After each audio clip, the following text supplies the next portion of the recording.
I'm about to say something that might destroy any ounce of credibility that I've ever had. But I think that Sandscour Riptide is the best way to play Riptide at the minute. If you're still watching at this point, then welcome to the Sandscour Riptide deck tech. If you've been paying attention to any tournaments lately, you'll notice that Ranger is nowhere to be found because Ranger isn't in a good spot right now. And so in my quest to find the best Riptide build, I've played Manta Riptide, I've played Bardcaster Riptide, I've played Dreadbow Riptide, and I've played Sandscour Riptide. And after looking at all the results from all of my testing, I noticed a very, very peculiar thing. My Sandscour list had by far the best win rate, not just in general, but into the best heroes as well. Hence my opening statement. I really didn't want to say it, but I have no choice. And so in this video, I'll go over the list that I've been playing, and I'll discuss why I think that Sandscour Riptide is possibly the best positioned Riptide list to do well in this meta. Before we begin, shout out to the guy that really hated my first Sandscour list. This video is dedicated to you, and don't forget to like and subscribe. Now I'll jump straight into it by talking about Sandscour Greatbow itself, and I'll begin by mentioning why I think that it is better than your other options at the minute. So if you look at Red Spine Manta, all it does is enable you to shoot an arrow. If we look at Bard Castaway, really all it does is enable you to shoot an arrow. It doesn't really offer much outside of that except in niche scenarios. Sandscour Greatbow, it enables you to shoot an arrow, but it also gives you an upside like Death Dealer did, in that it can draw you a card. And so this is a prime reason as to why I think Sandscour Riptide is quite good at the minute when compared to the other versions. Let me just caveat that. And so the basic idea with this bow is that it gives aim counters to arrows that are put from top of your deck into your arsenal. Now, if you've played Sandscour Azalea, you'll know that Azalea was all about putting top card of deck into arsenal. In Riptide, we don't do that. We don't have a hero ability that lets us do it, so we're already less consistent, and there's not really as much consistent payoff for it. So building a deck around finding a card on top of the deck is just a worse version of Sandscour Azalea, so we don't want to do that. What we're going to do is half the time you're going to use Riptide's hero ability to do the reloading, and then half the time we're going to use Sandscour Greatbow to enable power plays with cards that I'll show later on. And if you have spare resources in hand, then you can use this opportunistically. But as I said, playing a deck dedicated just to finding an arrow off the top isn't really worth it. This is more just a benefit for whenever it comes up. And then I'll just quickly go through the rest of the equipment. New Horizons, Fiendal Spring Tunic, Trench Sunken Treasure, Sea Lice Sarong, Driftwood Quiver, and Sharpshooters. Let's make those a bit more centralized. I'll talk about New Horizons first. It's a card that works well with Sandscour Greatbow because Sandscour doesn't limit us to just one arsenal slot in the same way that Death Dealer did. And so being able to leverage 6 card hands is very important. I did try Skullbone Crosswrap, but truth be told, it just doesn't work. Yes, you can flip up an Opta card and see what it is, but if that card isn't an arrow and you put it to the bottom, you don't want to waste resources gambling that it could be an arrow or not an arrow, whereas in Azalea you can just activate her ability for free and just see what you get. There's also the problem of clearing the card that's in your arsenal, so if I flip up an arrow that doesn't have go again, or like a trap, then I can't do anything with it. And so Skullbone Crosswrapped in practice just isn't that good. New Horizons is by far the best headpiece. I'm playing 2 chess pieces. The main one is Fiendal Spring Tunic. This enables some very, very powerful plays with other cards in the deck. So if, for example, my hand is a Read the Glide Path, a Pump, and another arrow, and I have Tunic, and I play my Read the Glide Path, I can see that on top there's an arrow that I can bank in my arsenal. What I can do is load Tunic, put that arrow in there, play my other Pump, put the arrow in my hand face down and shoot that, and I've just gone +1 in card advantage. It also pairs very well with some of the searchers that I run in this deck to guarantee an arrow on top, lets you play those smaller hands a lot more effectively. And I am running Murky Water in this deck, which means things are expensive, and so Tunic helps pay for expensive things. Trench, this is just my AB piece for various Rune Blades and Wizards. Outside of the Trench, I don't have any tech for Wizard because I just don't think it's worth it. Acilio and Kano, I've got tech for them, and Acilio you can just try kill as quickly as possible. Kano, you can actually kill quite quickly as well, but you also have some interesting things that mess with the way he plays. And Verdance, playing AB3, just you still lose the game. So my approach into Verdance is just play the best deck that you can, bring the best equipment and just try kill her as quickly as possible. Trench is actually better into Verdance than Tunic because a lot of times she will send arcane damage at you instead of attacking you physically, which means you can't use your traps, and so being able to get rid of that trap when she doesn't send an attack is very helpful. The leg slot is just Sea Lace Sarong. It's mostly a 2-block, which when paired with Sharpshooters, blocks 3, covers C and C very nicely. Everyone's saying how bad Arsenaling is at the minute, and we're one of the unlucky decks that just can't help but Arsenal cards. So Sarong is actually quite useful for Gravy too. I run a lot of blue arrows, and so being able to give them go again and clear an ally with my weak attacks is very, very helpful. But also it means that if I ponder in a blue, I can just get rid of it very easily, and that frees up my arsenal to then use Sandscour Greatbow. It's basically the only way to clear arsenal of an arrow that you don't want consistently. The one quiver is Driftwood Quiver. It just clears the arsenal when I need it. This can be done if I see something really good on top with, say, a buff, and I really need to get rid of a worse arrow in my arsenal, then I just get rid of it like that. Also, if I get trap locked, anything like that, it just bails you out once a game. You don't need it for anything else. You shouldn't need it more than once. And then the last piece of equipment is Sharpshooters. Previously, I was playing Long Draw, but as I played more games on the deck, I realized how useful Sharpshooters is. The problem with Sandscour Greatbow is that if you see an aim arrow in your hand, then you can't really do anything with it except block or pitch it away, but they're reds, so you don't want to pitch them. And so having Sharpshooters means that I can just bank it into arsenal and wait till I see a good hand to use it and maybe shoot something else. The reason why I think Long Draw is better in Bard Castaway versions of Riptide is that, say you draw a hand and you can't load that arrow in and give it an encounter, that's because you've not seen a pump, so that hand sucks. But that's not necessarily the case with Sandscour Greatbow. You could see Stone Rain, buff, buff, buff, and you've got no way to give it an encounter, but now you do. Sharpshooters. So very strong. It's like a glue piece for the deck. I think you have to play it in Sandscour. Next I'll go through the arrows and I'll just lay them out quickly before discussing them. So there's 3 Immobilizing Shot here, 3 Endless Arrow, 3 Stone Rain, just the 1 copy of Red Drill Shot, and then there's 3 copies of Heat Seeker, 3 copies of Murky Water, 3 copies of Intoxicating Shot, 3 copies of Blue Widowmaker, and 3 copies of Blue Drill Shot. Some of these are sideboards and some of them are main boards. I'll have a Fabrary link in the description. If you follow that, you'll see which is which. But I'll just talk through them sequentially here. So Immobilizing Shot, this is one of your best pieces of disruption and it's very good into Syndra, Isilio, Dash.io. It's actually also very good into Gravy if you can send it at him before he's established a board, or if you've cleared an ally and then you send it face, then it's actually a very good, meaningful piece of disruption. And the floor in it is just 0 for 4. So even if we do open it in our hand with some buffs, it's still fine to send as is without any effect. But ultimately, I think the card is very important for the deck. It lets you keep up with Syndra, it forces her to block, and it buys you space to maybe play some bigger, more disruptive hands. And Syndra's the best deck at the minute, so we need as much help as we can get into Syndra.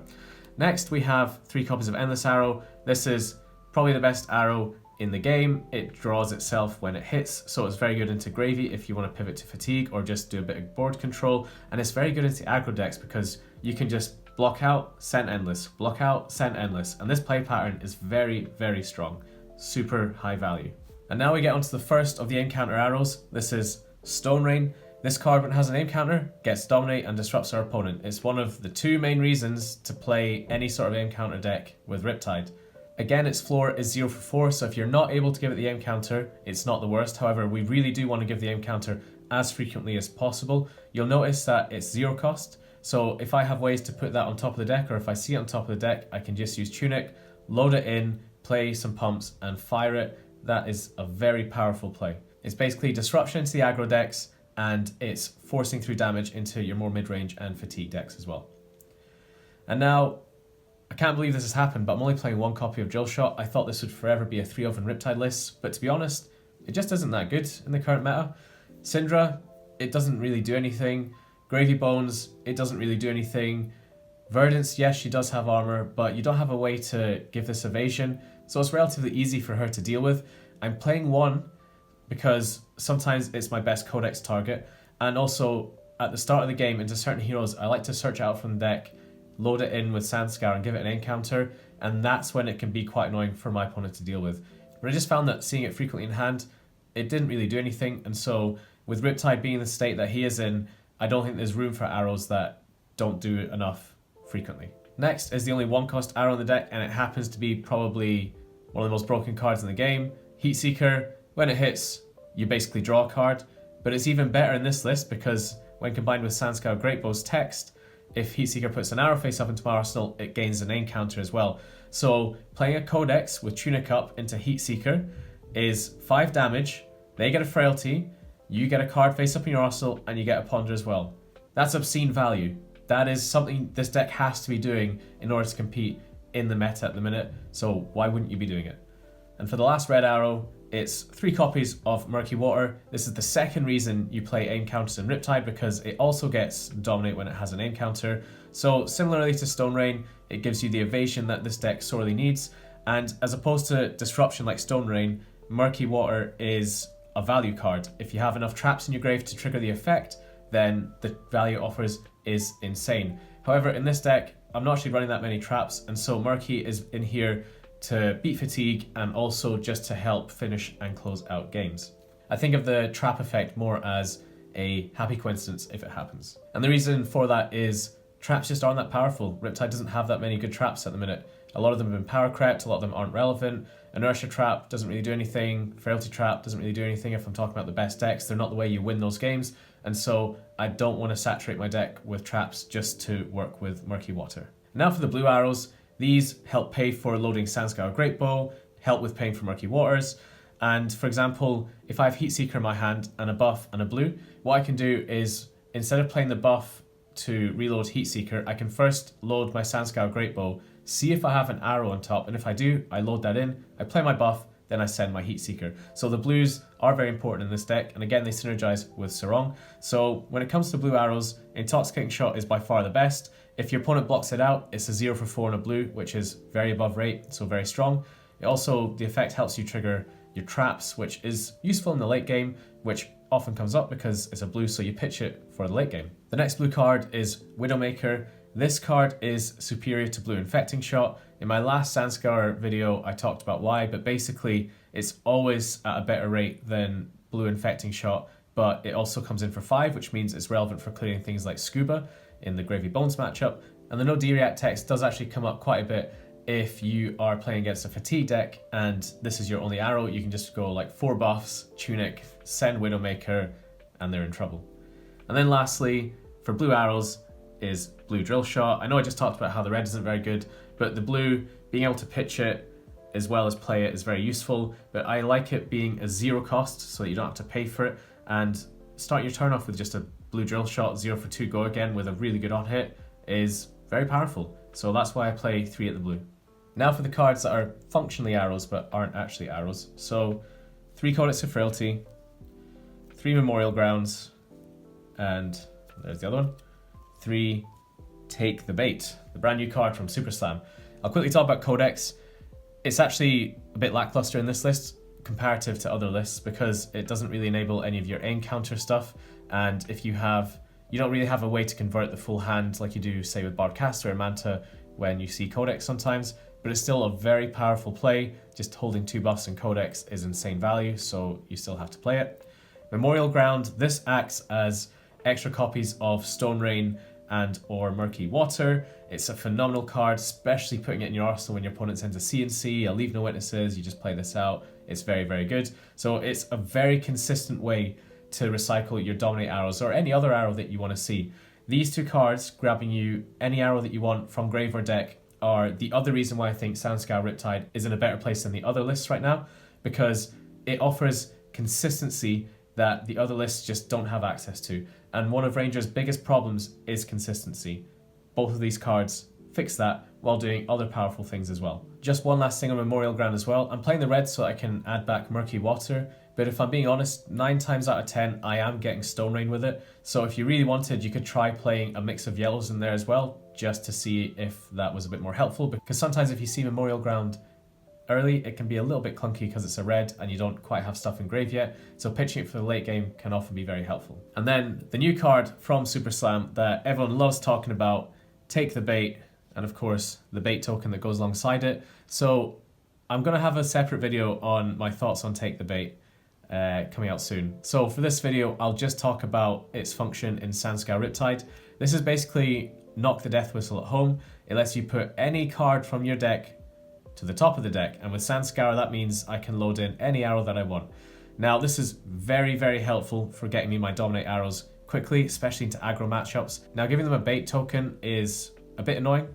However, the upsides of sending a stone ring with like a Seek and Destroy or Deadeye far outweigh the negatives. And also, the bait token is very helpful into decks like Verdance where I'm just trying to race.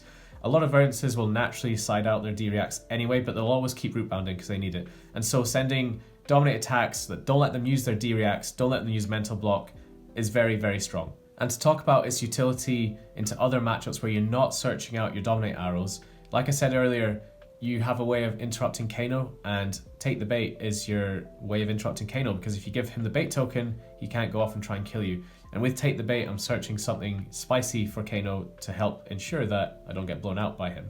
It also works into Cilio as well. So yeah, there's quite a few niche uses for the bait token, and with Take the Bait being such a good searcher, then it's a no-brainer in this deck. It almost feels like LSS designed this to be played for this deck, which is not something I would expect. Now it's time for the pumps. So, 3 Read the Glide Path, 3 Premeditate, 3 Seek and Destroy, 3 Lace of Bloodrot, 3 Release the Tension, 3 Drop the Anchor, 3 Deadeye, 3 Line It Up. If you've watched any of my deck tests before, you'll know that this core for any sort of aim list is what I kind of stick with for everything. The Drop the Anchors come in and out depending on the format, but Gravy is very popular at the minute, and Drop the Anchor is one of your best answers for Gravy. It's also very good into Cilio because he mostly runs Old Knocker into you, or at least he should be, and so this is actually quite a good bit of disruption if he's trying to combo off.